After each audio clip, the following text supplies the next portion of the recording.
Hello everyone, welcome to my channel study mix and this is Meenu here. तो आपको पता है कि बिहार में टीचर बीपीएससी के थ्रू टीचर की परीक्षा का डेट निकल चुका है और इकोनॉमिक्स के मटेरियल को लेके मैं ये सेशन ले आई हूँ।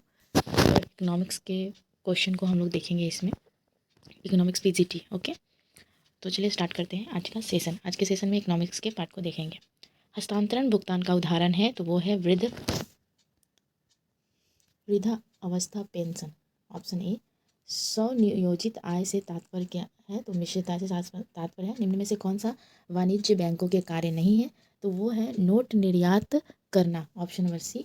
निम्न में से कौन केंद्रीय बैंक के साख नियंत्रण के परिणात्मक पद्धति नहीं है? तो वो है हमारा ऋण संबंधी सीमांत आवश्यकताएं। Okay, option D. मध्यवर्ती उपभोग हेतु मांग पैदा होती है। तो मांग पैदा होती है अर्थव्यवस्था में सभी उत्पादित क्षेत्रों में। Option D. अन्य बातों में समान रहने पर एक वस्तु की कीमत में वृद्धि होने पे क्या होगा कि मांग में भी कमी होती है। Option number B. ठीक है, नेक्स्ट क्वेश्चन पे चलेंगे। एक वस्तु की कीमत में परिवर्तन होने पर उसकी मांगी गई मात्रा अपरिवर्तित रहने पर मांग की लोच का गुणांक होती है। तो मांग की लोच की गुणांक 0 हो जाती है। एक पूर्ण प्रतियोगिता फॉर्म का मांग वक्र क्या हो जाता है? एक पूर्ण प्रतियोगिता फॉर्म का मांग वक्र क्षैतिज हो जाता है। ठीक है, ऑप्शन बी। एक पूर्ण प्रतिस्पर्धात्मक फॉर्म के लिए उत्पादन बंद करने का बिंदु होगा जहाँ पे P इक्वल ए भी सी होगा। Option B. ठीक है, लागत वक्र केवल उस समय पूर्ति वक्र होते हैं जब हमारा प्रतिस्पर्धा शुद्ध होता है। ऑप्शन ए। ओके, एक सीमांत फॉर्म वह होता है जो मूल्य के गिरने पर सबसे पहले उद्योग छोड़ेगी। Option A. अनुकूलतम शुल्क वह होता है जो शुल्क से होने वाले लाभ का अधिकतम करे। ठीक है, नेक्स्ट क्वेश्चन पे चलेंगे। निम्नलिखित में से किसने सबसे पहले कीमत निर्धारण में समय के महत्व को स्वीकारा है? तो समय के महत्व को ए मार्शल ने स्वीकारा है। ठीक है, ऑप्शन सी। किंग्स के अनुसार विनियोक्ता ब्रांड की अपेक्षा मुद्रा को अपने पास रखना पसंद करेंगे जब वे उम्मीद करते हैं कि ब्याज की दर में गिरावट आएगी। Option A. Okay, next question पे चलेंगे। बैंक वाश प्रभाव की अवधारणा का श्रेय दिया जाता है तो जी मेर्डल को। Option A. आर्थिक विकास के संदर्भ में शुद्ध पूंजी निर्माण का अर्थ होता है कि भूमि, भवन, टिकाऊ यंत्र तथा विदेशी उत्तरदायियों में वृद्धि हो। Option B. निम्न में से किस अर्थशास्त्री ने जनसंख्या की प्रवृत्ति को निम्न आय वाले देशों में आर्थिक विकास की प्रक्रिया को आरंभ करने में एक बाध्य माना है? तो वो है लिविंगस्टीन। लिविंगस्टीन ने। Option B. हेरड मॉडल में जब GA इक्वल GW@GN हो तो इसका अर्थ होता है श्रम के पूंजी रोजगार की स्थिति नहीं होगी। श्रम के पूंजी रोजगार की स्थिति नहीं होगी। ऑप्शन थी। ठीक है, नेक्स्ट। विकास की प्रक्रिया में परियोजनाओं के चुनाव के लिए समय सारणी आधार पर प्रतिपादित की जाती है। HB चेनरी ने। ऐसा किसने किया? HB चेनरी ने किया। निम्नलिखित में संभावित अनुपातों में से किस देश के लिए कौन सी पूंजी उत्पादन दर सर्वाधिक लाभदायक पर होगी? तो वो होगी 3.1। Option D. निम्न में से कौन सा एक वैश्वीकरण का कदम नहीं है? वैश्वीकरण, ठीक है, ग्लोबलाइजेशंस, इसका एक कदम नहीं है। तो वो है सार्वजनिक क्षेत्र का अंश पूंजी का विनिवेश। Option A. ओके, आगे बढ़ते हैं। त्वरण सिद्धांत बहुत इंपॉर्टेंट क्वेश्चन है। त्वरण सिद्धांत से क्या तात्पर्य है? कि अगर उपभोक्ता त्वरित होता है तो विनियोग भी त्वरित होगा। Option A. ठीक है, कोबवेब प्रमेय निम्न अवस्था की व्याख्या कर सकती हैं। तो कोबवेब प्रमेय जो होता है उपयुक्त तीनों अवस्था की व्याख्या करेगी, जैसे स्थिर संतुलन, तटस्थ संतुलन, अस्थिर संतुलन, तीनों पर व्याख्या करेगी। खदानों का मांग वक्र समानता होता है, बेलोचदार होता है। ठीक है, इज वर्थ बॉक्स मानचित्र में दो उपभोक्ताओं के तटस्थ वक्रों के स्पर्श बिंदुओं के बिंदु पथ को जाना जाता है तो स्वीदा वक्र के थ्रू। Option C. किसके थ्रू? स्वीदा वक्र के थ्रू। नेक्स्ट क्वेश्चन पे चलेंगे। ठीक है। समान साम्य तथा आंशिक साम्य के प्रत्यय संबंधित है क्रमशः वॉयलेंस एवं मार्शल से। वाल्स और मार्शल के तौर। सीमांत उपयोगिताओं का हाँस नियम क्या होता है? सीमांत उपयोगिता में जो हाँस होती है उसका नियम यह व्यक्त करता है कि मांग वक्र नीचे की ओर गिरता हुआ क्यों होता है। ठीक है। Option B. नेक्स्ट पे चलेंगे। पैमाने के प्रतिफल के लिए निम्नलिखित में से कौन से कथन सत्य है? उत्तर नीचे लिखे कूट में से चुने। तो उत्तर चुनना है तो उत्तर में ए 1 to 4 होना चाहिए। इस नियमों की व्याख्या केवल समान उत्पादन फलन द्वारा करना चाहिए। सही है। फिर से संसाधन अनुपात स्थिर होता है। सही है। शासन अनुपात परिवर्तनशील है। नहीं, बिल्कुल नहीं है। और यह केवल दीर्घकाल में ही संभव है। ये भी सही है। यानी option number B. Option number B जो है सही है। नेक्स्ट क्वेश्चन पे चलते हैं। ठीक है। एक उपभोक्ता का मांग वक्र प्राप्त किया जा सकता है तो ये मांग किया जा सकता है कीमत उपभोग वक्र से। Option number A. निम्नलिखित में से किस अर्थशास्त्री ने चक्रीय कारकता के सिद्धांत को विकसित किया है? तो वो किया है जी मेर्डल ने। Option A. अप्रैल 1 2002 से राष्ट्रीय अल्प बचत स्कीमों की वसूली का कितना भाग भारत के राजकोषीय घाटा की गणना में लिया गया है? तो वो लिखा गया है 100%। Option B. ओके। हाल के वर्षों में अर्थव्यवस्था में तरलता की उपलब्धता को नियमित करने के लिए भारतीय रिजर्व बैंक ने सबसे अधिक उपयोग किया है। तो सबसे अधिक उपयोग उन्होंने नकद कोष अनुपात को किया है। Option B. भारत सरकार की विनिवेश नीति में सार्वजनिक क्षेत्र की ऐसी परियोजनाएं शामिल आए जो उपरोक्त सभी श्रेणियों में आते हैं। ठीक है। उपयुक्त सभी श्रेणियों में आते हैं जो निरंतर घाटे में चल रही हो, जो निजी परियोजनाओं से स्पर्धा नहीं कर पा रही हो, जो लाभ अर्जित कर रही है, जो उपयुक्त सभी श्रेणियों में आते हैं वो सही है। ठीक है। Option D. भारत सरकार ने हाल के वर्षों में ब्याज दर घटाने की नीति अपनाई है। इस परिणाम स्वरूप क्या हुआ है भाई? इस परिणाम स्वरूप भविष्य में सार्वजनिक ऋण का भार कम हो जाएगा और निजी क्षेत्र में निवेश प्रोत्साहित होंगे। यानी निजी क्षेत्र में जो भी हम लोग निवेश करेंगे वो उत्साहपूर्ण करेंगे और भविष्य में सार्वजनिक ऋण का भार कम भी हो जाएगा। यानी कर्ज जो होगा वो कम हो जाएगा। Option number C. ओके। निम्न में से किस एक का अग्रगामी कर नहीं बनाया जा सकता है? तो अग्रगामी कर किसका नहीं बनाया जा सकता है? तो वो उत्पादन कर का नहीं बनाया जा सकता। Option D. बिक्री कर का कराघात होता है। बिक्री कर का कराधान होता है क्रेताओं तथा विक्रेताओं के बीच मांग की लोच तथा पूर्ति का लोच के अनुपात के आधार पर बांटेगा। Okay. Option D. Option D. Okay. Next question पे चलेंगे। निम्न में से किसने व्यय पर कर लगाने का सुझाव दिया है? तो निम्न में से किसने कर लगाने का सुझाव दिया है? तो काल्डोर ने। Option A. किसने दिया है? ऑप्शन ए। ठीक है। नेक्स्ट क्वेश्चन पे चलेंगे। निम्न पदों पर विचार कीजिए। भाई विचार करना है निम्न पदों पर। तो यहाँ ऑप्शन नंबर सी होगा। 1 और 3 जो है सही है। तो 1 में क्या है? परिसंपत्ति निर्माण पर व्यय और शिक्षा तथा स्वास्थ्य पर निवेश। ये दोनों क्या है? पदों का विचार किया गया है। नीचे दिए कूटों का प्रयोग किसके सही उत्तर का चुने गए थे? तो ये ऑप्शन नंबर ये होगा। भारत सरकार का बजटीय घाटा बराबर होता है। भारत सरकार बजटीय घाटा बराबर होता है आपका राजस्व प्राप्तियों तथा पूंजी प्राप्ति को घटाकर कुल राजस्व तथा कुल पूंजी व्यय को। ऑप्शन नंबर सी। नेक्स्ट पे चलेंगे। राष्ट्रीय आय आकलन में निम्नलिखित में से कौन सा दोहरा गणना का उदाहरण है? तो भाई दोहरा गणना का उदाहरण तो उपभोक्ता को उत्पादक द्वारा टोकरियां बेचना, ये जो है राष्ट्रीय आय का आकलन है। घरेलू साधन आय में केवल निम्न की गणना की जाती है। तो घरेलू साधन आय में केवल निम्न की गणना क्या की जाती है? एक देश की घरेलू सीमा में सभी उत्पादकों की होना।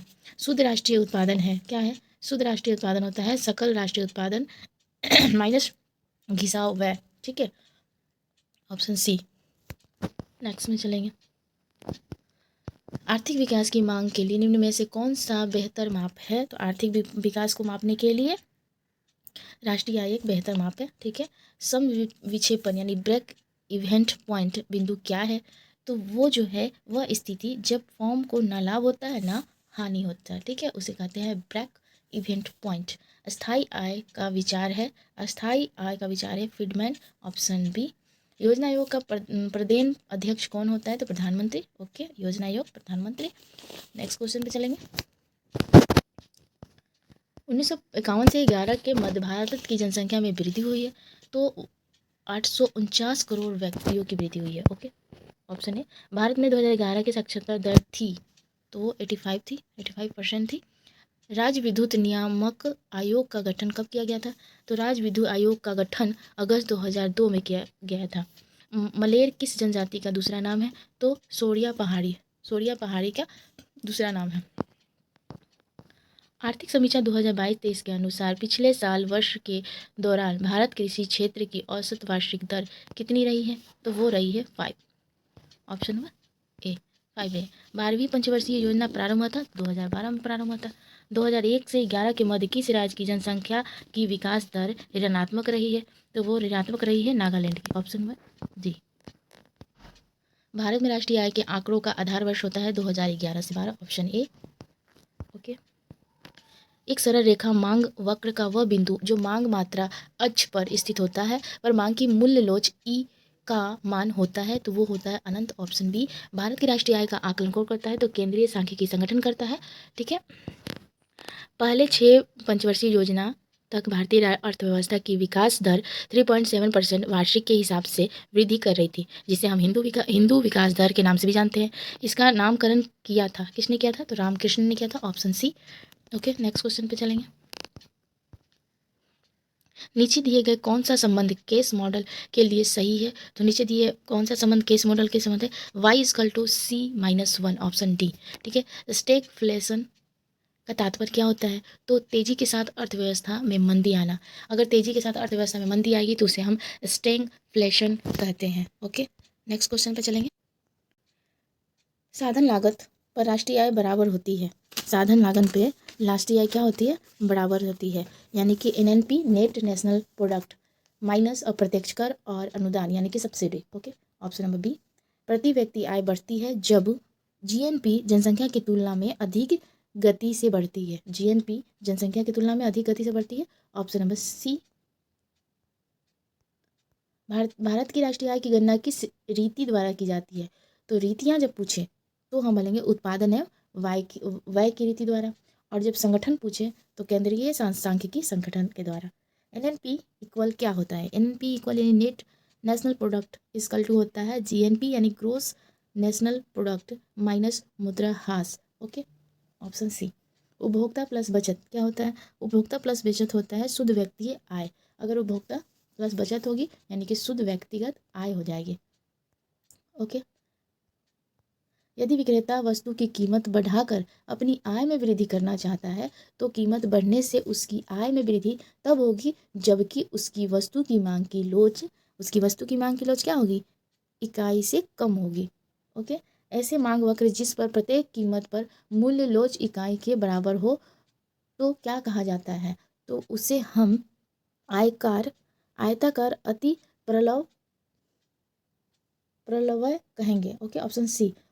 उपरोक्त रेखा चित्र में बिंदु आर पर बिंदु लोच का मान क्या होगा? यहाँ पे डायग्राम के थ्रू समझाया गया है। वाई से ओ तक जाएगा तो ये जो रेखा है हमारा, ये रेखा ये कीमत की है और ये जो रेखा है ये मांग की मात्रा की है, ओके। तो ये दे रहा है उपरोक्त रेखा के बाद आर पर बिंदु लोच का मान क्या होगा? आर जो है वो बिंदु लोच का मान क्या होगा? तो उसका मान होता है OC बटा CA, OC बटा CA, ओके, ये होता है, ओके, OC बटा CO। आर इक्वल टू चिल्या समिति का संबंध किससे है? तो चिल्या समिति का संबंध जो है वो कर सुधार प्रणाली से है, ठीक है, ऑप्शन डी। मुद्रा की जो पूर्ति है वो क्या कहलाती है? पूर्णतः केंद्रीय बैंक से नियंत्रण होती है। अगर केंद्रीय बैंक से नियंत्रित हो जाती है तो वो मुद्रा की पूर्ति कहलाती है पूर्णतः। दास कैपिटल के लेखक कौन है? ठीक है, ये हिस्ट्री का क्वेश्चन है लेकिन फिर भी ये इकोनॉमिक्स में दे दिया है। तो दास कैपिटल के लेखक है कार्ल मार्क्स, ओके, ऑप्शन सी।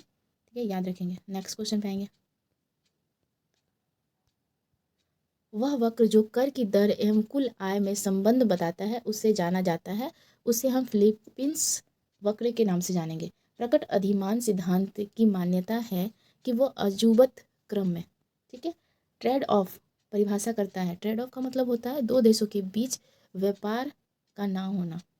अगर ट्रेड होगा तो व्यापार हो रहा होगा, ट्रेड ऑफ का मतलब होता है दोनों देश के बीच व्यापार नहीं हो रहा है। ओके, मांग की लोच की इकाई के बराबर होती है, जबकि सीमांत आय क्या होती है, ऋणात्मक होती है, शून्य होती है। ऑप्शन नंबर बी, मांग की लोच इकाई के बराबर होती है जबकि सीमांत आगमन शून्य होती है। मांग के नियम के अनुसार समान स्थिति में मांग वक्र क्या हो जाती है, नीचे की ओर झुक जाती है। ऑप्शन ए, मांग की लोच।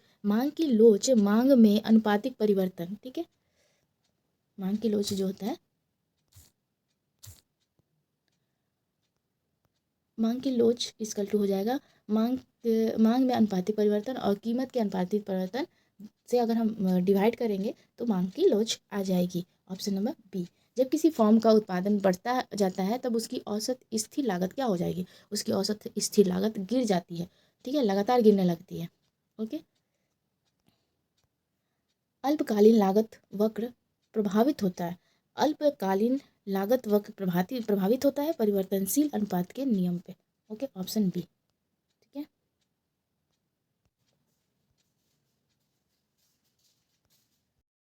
1950 से 2011 की समय अवधि में खदानों का उत्पादन क्या हो गया था, बढ़ गया था। कितना गुना बढ़ा था, 4 गुना से अधिक बढ़ गया था। Option number A. ओके, 10वें वित्त आयोग के अध्यक्ष कौन है, तो 10वें वित्त आयोग के अध्यक्ष थे, वो है केसी पंत। और अभी कौन है, जरूर कमेंट बॉक्स में बताइएगा। कौन से वर्ष को नव प्रवर्तन का दशक घोषित किया गया है, तो वह है 2010 से 20। 12वीं पंचवर्षीय योजना, ठीक है, क्वेश्चन ज़्यादा लेने की कोशिश करेंगे हम, ठीक है। 12वीं पंचवर्षीय योजना के प्रस्तावित बचत दर कितना है, तो 33.6% है। भारत में नियोजन काल में वास्तविक प्रति व्यक्ति आय की वार्षिक वृद्धि दर कितनी है, तो वह 1.6% दर है। प्रति व्यक्ति आय बढ़ती है जब जीएनपी जनसंख्या की तुलना में अधिक गति से बढ़ेगी। Option number C. और नेक्स्ट क्वेश्चन पे चलेंगे। चित्र में प्रदर्शित एजियल पर आय लोच का मान होगा, तो इकाई से अधिक होगा। आय लोच का मान कैसा होगा, इकाई से अधिक होगा। ऑप्शन ए, ठीक है। आगे चलेंगे। यदि एजियल वक्र नीचे की ओर बढ़ाए जाएं तो एक्स अक्ष में मूल बिंदु के दाहिनी ओर मिलता है, तो आय की लोच क्या हो जाएगी, आय की लोच हमारी इकाई से कम हो जाएगी। Option C. यदि वस्तु की आय लोच इकाई से कम हो तो आय में वृद्धि होने पर वस्तु का व्यय की गई आय का अनुपात घटता है। ऑप्शन ए। ठीक है, अब सारांश को मिलाना है, ये मिलान करना है, ठीक है। तो मिलान करने के लिए हम आपको बताते हैं। घटिया वस्तु जो होता है, घटिया वस्तु को ऋणात्मक कहते हैं, और घटिया वस्तु ऋणात्मक हो जाएगा।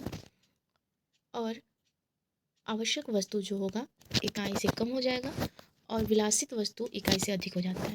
आवश्यक वस्तु रहे तो इकाई से कम, विलासित वस्तु रहे तो इकाई से अधिक हो जाएगा। ओके, तो नेक्स्ट क्वेश्चन पे चलेंगे। यदि दो वस्तुओं के बीच प्रतिस्थापन लोच शुरू हो तो वस्तुएं क्या हो जाएंगी, वस्तुएं असंबद्ध हो जाएंगी, ठीक है। कुल लाभ उस समय अधिकतम होता है जब हमारा जहाँ टी आर तथा टी सी वक्र का अंतराल सर्वाधिक हो, मतलब टी आर और टी सी में अंतराल जो होगा ज़्यादा जब होगा तो कुल आय उस समय अधिकतम हो जाता है। ऑप्शन डी, ठीक है। एकाधिकार से क्वेश्चन रहते हैं, तो क्वेश्चन को ध्यान से देखें। एकाधिकार प्रतियोगिता में दीर्घकालीन संतुलन के लिए निम्न में से कौन सी शर्त पूरी होनी चाहिए जबकि फर्म केवल सामान्य लाभ प्राप्त कर रही है, तो ये होता है P equal to ATC। Okay, full form मुझे मालूम नहीं है, अगर आपको मालूम हो तो कमेंट बॉक्स में ज़रूर बताइएगा। विभेदित एकाधिकार तभी संभव है जब दो बाजारों में मांग की लोच भिन्न हो, तो ऑप्शन सी। यदि पूर्ण प्रतियोगिता के अंतर्गत सीमांत लागत यानी MC 10 रुपये हो तो कीमत जो होगा 10 रुपये से अधिक हो जाएगी हमारी। Okay, option C. इनमें से केंद्रीय प्रवृत्ति के माप कहलाते हैं, केंद्रीय प्रवृत्ति के माप कहलाएंगे। इनमें से सभी को हम केंद्रीय प्रवृत्ति के माप कहेंगे, जैसे मीन, मीडियम, मोड, ठीक है। माध्य, मीन, माध्यिका, मीडियम और बहुलक मोड। ओके, इंग्लिश वर्ड है।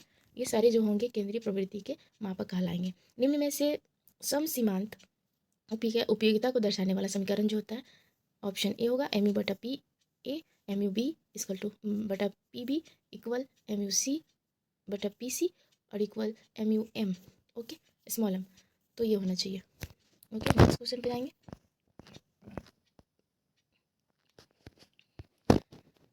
किसी दी हुई कीमत पर मांग की मूल्य लोच कम ढाल वाले मांग वक्र पर अधिक ढाल वाले मांग वक्र को क्या करेगी? किसी अपेक्षा अधिक हो जाएगी। ओके, वस्तुओं के साधनों को बंटवारा प्रभावशाली है जब प्रत्येक कीमत क्या होगी? बराबर हो जाएगी। तो बराबर किस पे होगी? एसी पे होगी। अल्पकाल अथवा दीर्घकाल में एकाधिकार के कीमतों के उतार चढ़ाव के प्रभाव को क्या कहा जाता है? तो 2 अथवा 3 मांग की लोच पर निर्भर करता है। जैसे 2 और 3 जो है मांग की लोच पे निर्भर करता है, यानी उपभोक्ता पर पड़ता है, फिर उत्पादक पर भी पड़ता है। ओके, नेक्स्ट क्वेश्चन पे चलेंगे। साधन के एक इकाई से दूसरे स्थिर साधन में से जोड़ने पर जो अतिरिक्त उत्पादन उत्पन्न होता है उसे क्या कहते हैं? उसे बोलते हैं सीमांत भौतिक उत्पादन। Option A. सकल राष्ट्रीय उत्पादन और सकल घरेलू उत्पादन का अंतर बराबर होता है। तो अंतर जो बराबर होता है वो विदेशों से शुद्ध घटक आय का। ओके, प्रति व्यक्ति वास्तविक आय का तात्पर्य है कि वास्तविक राष्ट्रीय आय और जनसंख्या का आकार। मतलब प्रति व्यक्ति वास्तविक आय निकालने के लिए हम वास्तविक राष्ट्रीय आय में भाग देंगे जनसंख्या के आकार का। Okay, option A. घटक लागत पर राष्ट्रीय उत्पाद को कहा जाता है। घटक लागत पे राष्ट्रीय उत्पाद को राष्ट्रीय आय कहा जाता है। Option number